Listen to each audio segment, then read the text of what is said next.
I lived in China. I went to Chengdu, and I can imagine this is a service that Chinese consumers would be excited about. Anything that, helps pay the bills, essentially. But testing a new service like this in China, in a second-tier city in China, what do you make of this? Smart. If they fail there, nobody knows, nobody notices, right? I think they have to try China and India as growth markets. That's where all the future is for Uber and services like Uber. So, Gabe, as a Lyft investor, Lyft now partnered with Didi Kuaidi. First of all, how widespread is Didi Kuaidi in China? Is it in these second and third tier cities? And do they have a commuting carpooling service like this?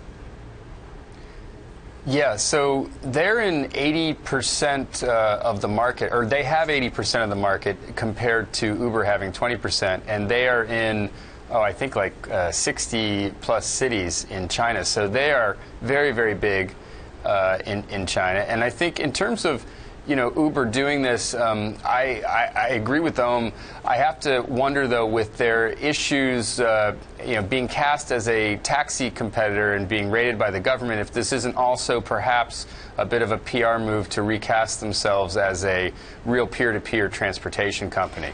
Now, there are some questions about how the Chinese government is going to regulate ride-sharing companies, that they might require drivers and cars to be commercially licensed, for example.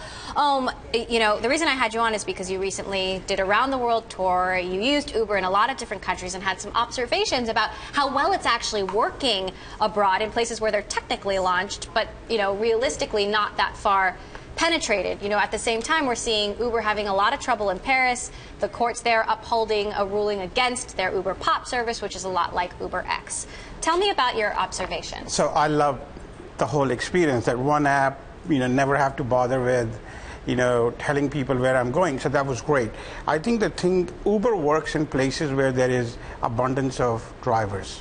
It does not work where it doesn't have enough drivers. So for instance, in Tokyo, they didn't have that many drivers, so the wait times were way longer than you and I are used to in San Francisco.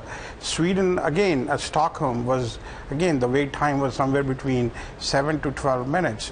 But the prices were a little lower than what I paid in San Francisco because I tallied up my bills. So you start to see that the effect is based on the number of people who drive for Uber. The more people there are, the faster prices go down.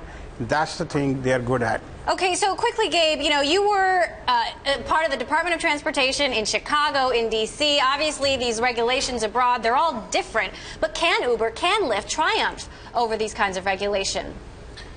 Yeah, the thing is, China is a completely different animal, and what you see going on over there is subsidy rules. And so whoever is subsidizing the most in their app is gaining more drivers, and then the drivers can serve more customers. So I think it is a different animal. I like the fact that Lyft is partnering over there versus entering the market. That doesn't mean Uber shouldn't, but I just think it's a safe strategy.